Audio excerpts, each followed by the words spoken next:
The morning sun cast long shadows across the granite cliffs of Yosemite Valley as Sarah Martinez adjusted her backpack straps one final time. The crisp October air carried the scent of pine and the distant sound of Bridal Veil Fall cascading down the valley walls. At 28, Sarah had hiked these trails countless times, but today felt different. Today she was sharing this sacred place with someone who might finally understand her passion for the wilderness. "Are you sure you packed enough granola bars?" David Chen asked with a gentle smile, watching his girlfriend of 8 months meticulously check her gear for the third time. His dark eyes sparkled with amusement as he shouldered his own pack, considerably lighter than Sarah's military precision setup. "You can never be too prepared in the backcountry," Sarah replied, her voice carrying the authority of someone who'd spent 5 years as a park ranger before transitioning to wildlife photography. "Weather can change in minutes up here, and the nearest help could be hours away." David nodded, though his urban upbringing in San Francisco made it difficult to fully grasp the isolation Sarah described. As a software engineer, his biggest daily challenge was usually a crashed server or a difficult client.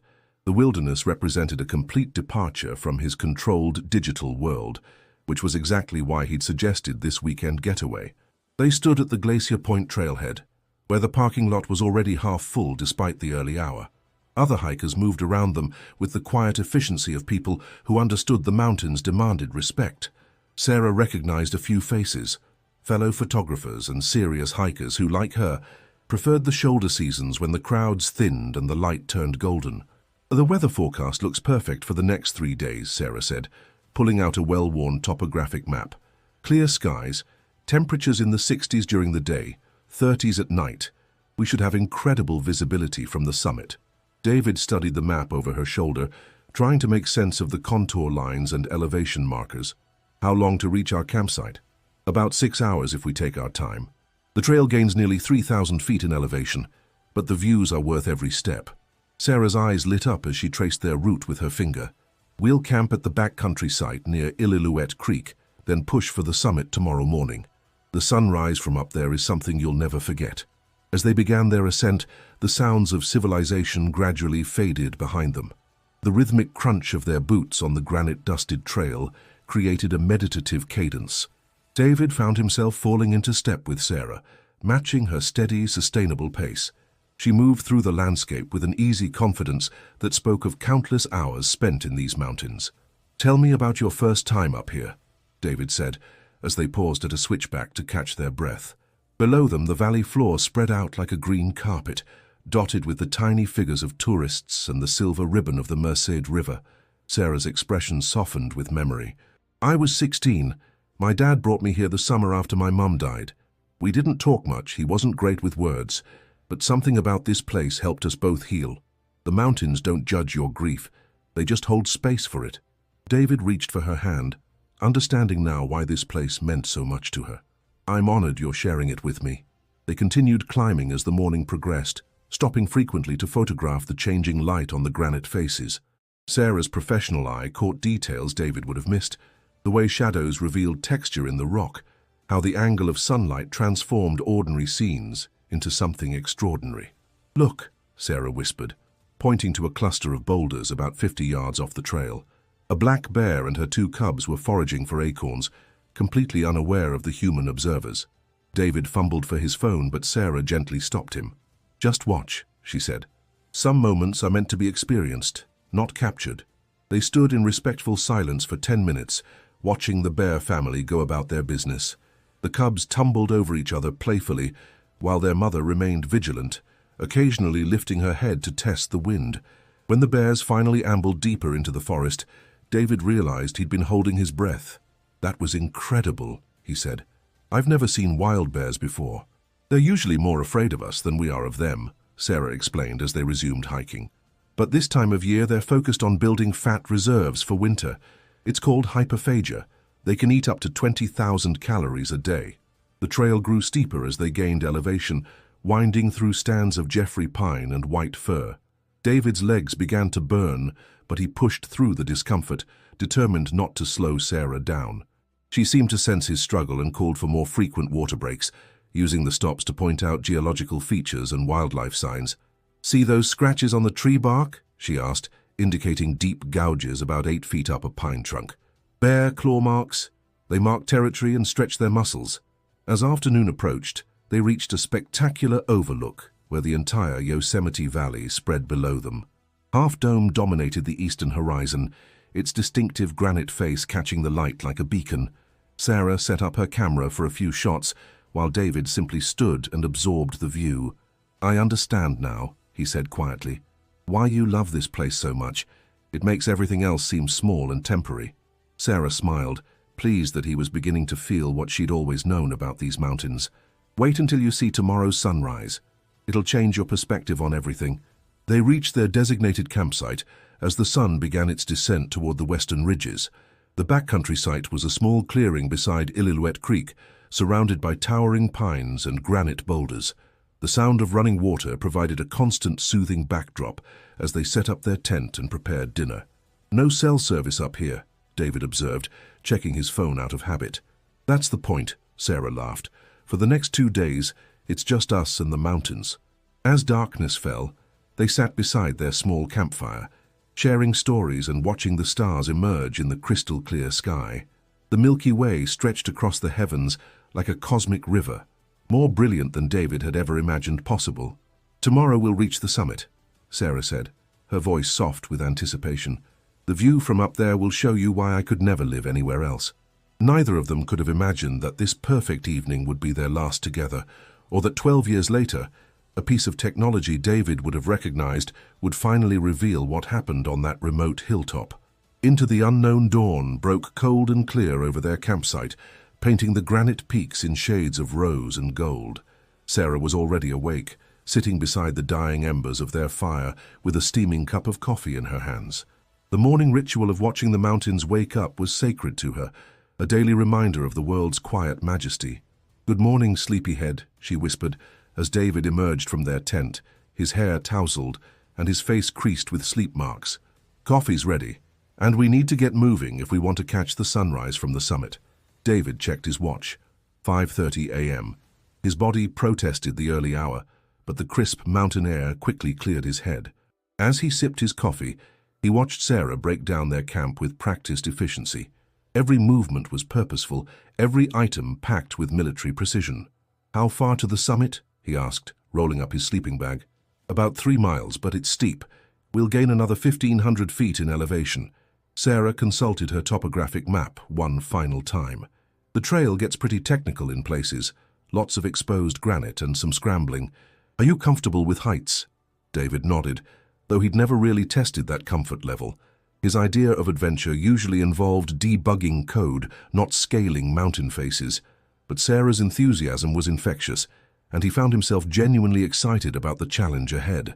They left their campsite as the first rays of sunlight began filtering through the pine canopy. The trail immediately began climbing, switchbacking up a steep granite slope that required careful foot placement. Sarah moved ahead with the confidence of someone who'd navigated these routes dozens of times, occasionally pausing to point out interesting geological features or to ensure David was managing the terrain safely. "This whole area was carved by glaciers during the last ice age," she explained, as they traversed a particularly dramatic section where the trail had been blasted into the cliff face. "You can see the polish marks on the granite where the ice scraped across the rock." David tried to focus on her words, but the exposure was beginning to affect him. To his right, the mountain face dropped away into a seemingly bottomless canyon. He pressed closer to the rock wall on his left, his palms beginning to sweat despite the cool morning air. "You okay?" Sarah asked, noticing his discomfort. "Just taking it slow," David replied, not wanting to admit his growing anxiety. "The view is incredible." Sarah studied his face and recognized the signs of altitude and exposure anxiety. "Let's take a break," she suggested, finding a wider section of trail where they could sit safely. "Drink some water and eat something. Your body's working harder up here." As they rested, Sarah shared stories of her early days as a park ranger, when she'd been responsible for search and rescue operations in this exact area. "You'd be amazed how many experienced hikers get into trouble up here," she said. "The mountains are beautiful, but they don't forgive mistakes." "Have you ever had to rescue someone from this trail?" David asked. Sarah's expression grew serious. "A few times. Usually it's people who underestimate the terrain or get caught in sudden weather changes. That's why I always file a detailed trip plan with the ranger station and carry emergency gear.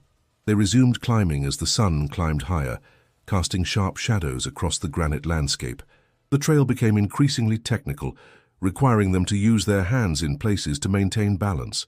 David's confidence grew as he found his rhythm, and he began to understand why Sarah was so passionate about this environment. "Look at that," Sarah said, pointing to a section of rock face where ancient petroglyphs were barely visible in the morning light. The Ahwanichi people lived in this valley for thousands of years. They had trails through these mountains long before any European ever saw this place.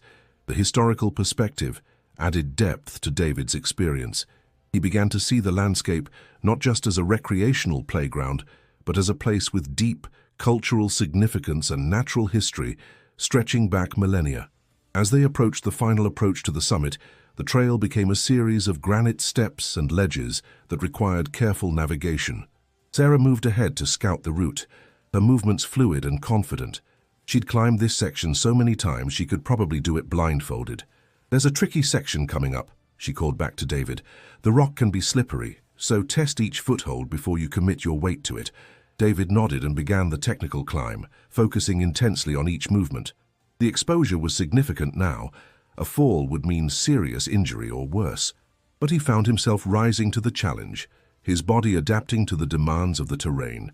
They were within 100 yards of the summit when Sarah stopped abruptly. "Did you hear that?" she asked, her voice tense. David paused, listening. At first, he heard only the wind whistling through the granite formations. Then, faintly, he caught what had alarmed Sarah, the sound of voices echoing off the rock faces, but distorted and impossible to locate.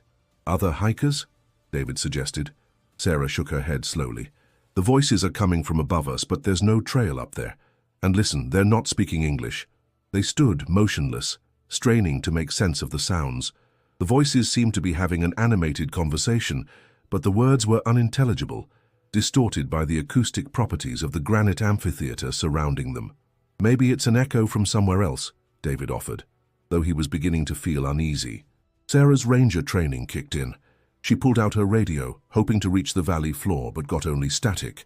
"We're too high and there's too much granite between us and the repeaters," she explained, "but something doesn't feel right about this." The voices suddenly stopped, leaving an eerie silence that seemed to press against their eardrums. Even the wind had died down, creating an unnatural stillness that made both of them hyper-aware of their isolation. "Let's keep moving," Sarah decided. "We're almost at the summit and I want to get there while we still have good light for the descent." They climbed the final section in tense silence, both of them scanning the surrounding terrain for any sign of other people. The summit, when they finally reached it, was empty, a broad granite platform offering 360-degree views of the Sierra Nevada range. "This is incredible," David breathed, momentarily forgetting his unease as he took in the panoramic vista.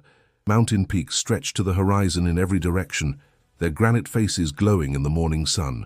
Sarah was already setting up her camera, but her movements were quick and efficient rather than leisurely. "We'll take some photos and then head down," she said. "I want to be off this exposed terrain before afternoon." As David posed for pictures with the dramatic backdrop, neither of them noticed the small dark shapes moving among the rocks several hundred feet above them, and neither of them saw the brief glint of sunlight reflecting off something metallic in the shadows of the granite formations. The mountain held its secrets close, and some mysteries would remain hidden for 12 long years. The descent into mystery. The descent from the summit began under perfect conditions. The morning sun had warmed the granite faces, eliminating the treacherous ice that sometimes formed in shadowed crevices during cold nights. Sarah led the way down the technical sections, her movements sure and practiced as she navigated the steep terrain. "Take your time through here," she called back to David as they approached a particularly exposed traverse.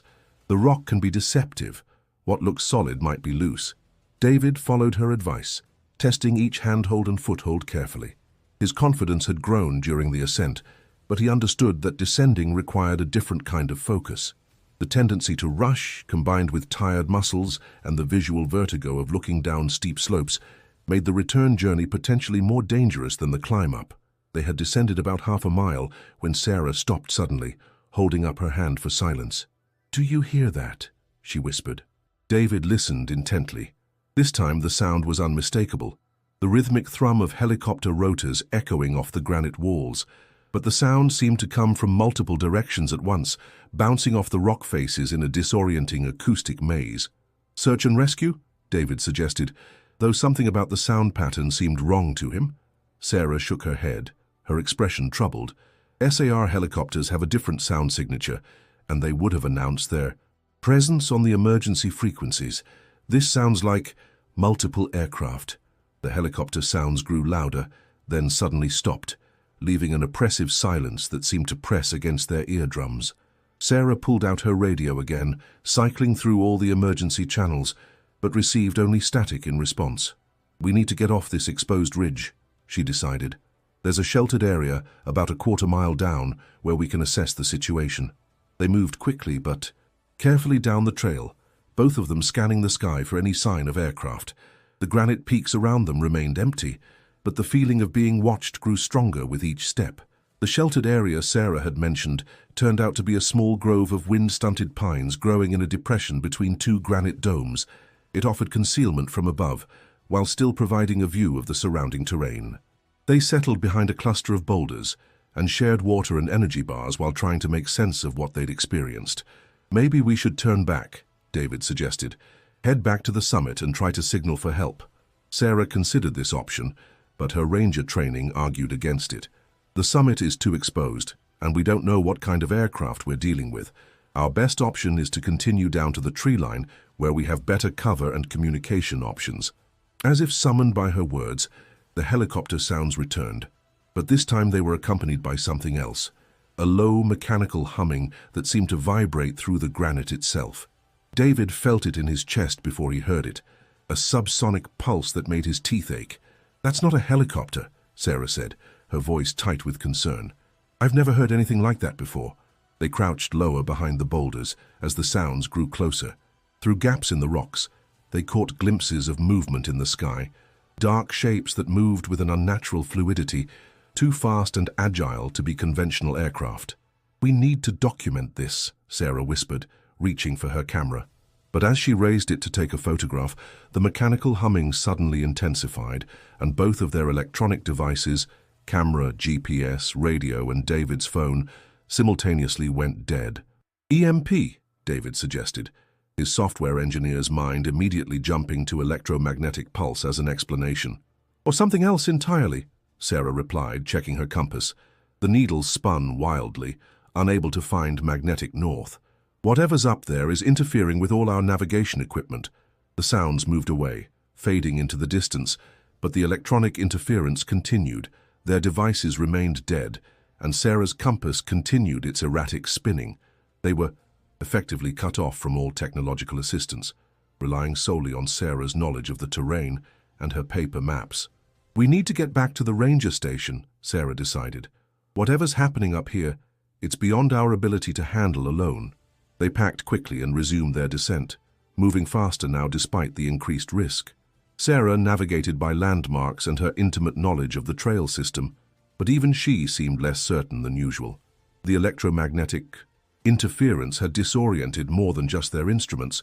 It seemed to affect their sense of direction and spatial awareness. As they descended through a series of switchbacks, David noticed that the normal sounds of the wilderness had disappeared.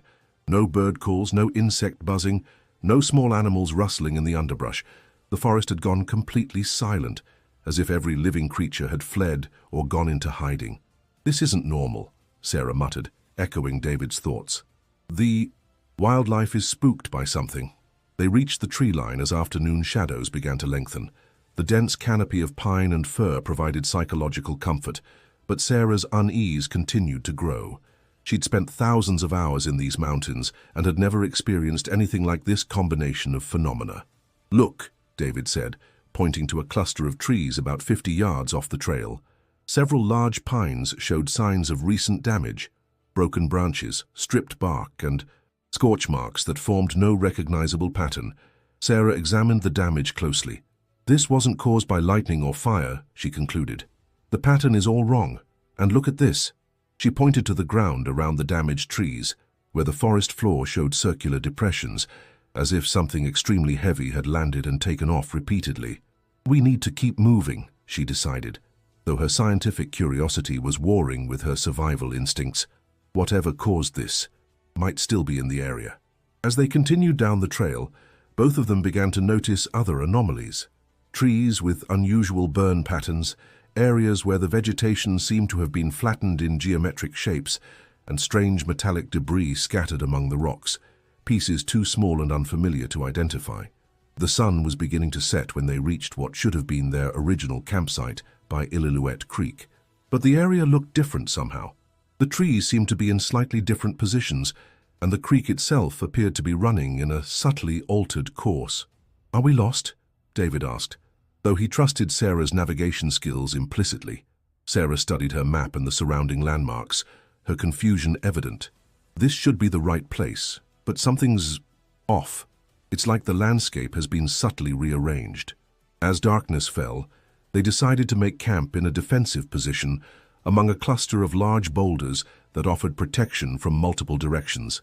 They built no fire, ate cold food, and took turns keeping watch throughout the night. Neither of them slept well. The unnatural silence continued, broken only by occasional distant sounds that defied identification. Mechanical noises that seemed to come from underground. Brief flashes of light that illuminated the peaks for seconds before disappearing, and once around 3 a.m., the sound of footsteps circling their campsite. But when Sarah investigated with her flashlight, she found no tracks, no sign that anything had been there at all. Just the continuing, oppressive silence and the feeling that they were being observed by something that preferred to remain unseen. Dawn couldn't come soon enough, and when it finally did, they broke camp quickly and resumed their descent toward the valley floor, both of them desperate to reach civilization and report what they'd experienced. Neither of them realized that their ordeal was just beginning, or that the mysterious forces they'd encountered had no intention of letting them leave the mountains with their story intact. The truth revealed. 12 years later, October 2021, Detective Maria Santos adjusted her headset as the drone's camera feed flickered to life on her tablet screen. The search and rescue operation had been ongoing for 3 days, looking for a missing hiker who'd failed to return from a solo trip into the Yosemite backcountry. What they found instead would reopen one of the park's most enduring mysteries.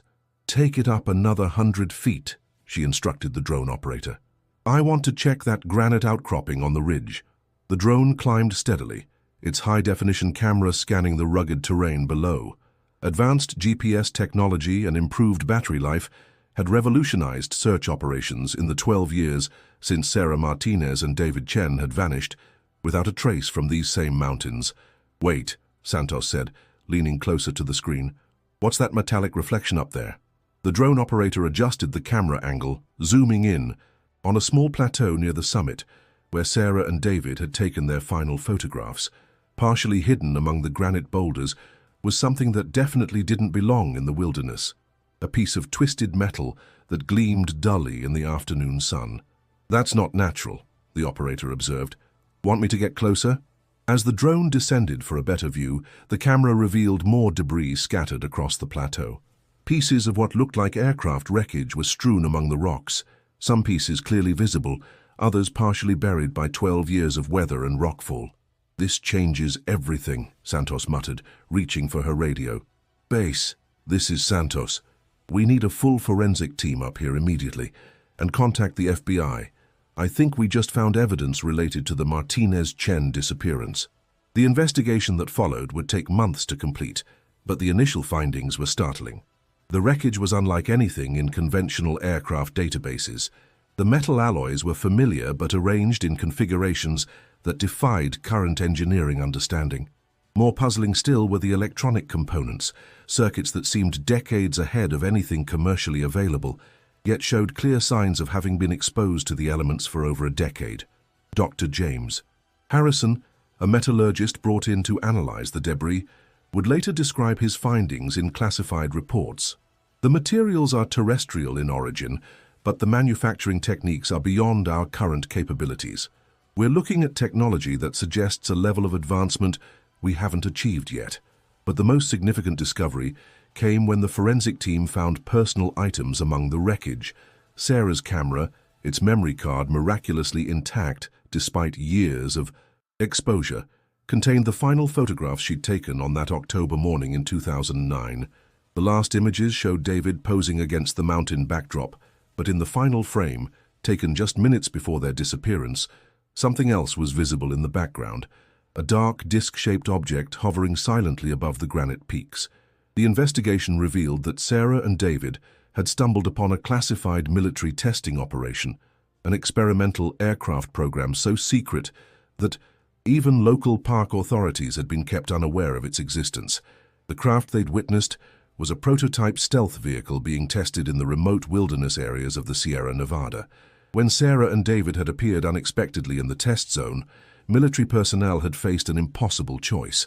The project's classification level meant that civilian witnesses could not be allowed to leave with knowledge of what they'd seen.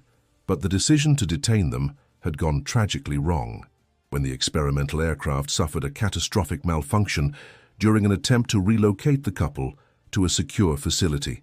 The crash had killed everyone aboard, including Sarah and David, whose bodies were finally recovered from a hidden ravine nearly a mile from the main wreckage site. They had been buried with military honors in a private ceremony, their families finally receiving the closure they'd sought for over a decade. The official report, heavily redacted, attributed their deaths to an unfortunate encounter with classified defense testing operations. The experimental aircraft program was quietly terminated, and new protocols were established to prevent civilian access to active testing areas. But questions remained. How had Sarah and David managed to penetrate so deeply into a supposedly secure test zone? Why had their electronic devices failed so completely? And what explained the strange environmental anomalies they documented in Sarah's final journal entries, recovered with her camera? The answers to these questions would remain classified for national security reasons, but the families of Sarah Martinez and David Chen finally had the truth they'd been seeking. Their loved ones hadn't simply vanished into the wilderness. They had died as unintended casualties of humanity's reach toward technological advancement.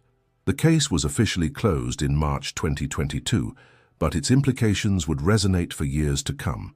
New regulations governing military testing in national parks were implemented, and the families received substantial compensation for their loss, though no amount of money could restore the 12 years of uncertainty and grief they'd endured.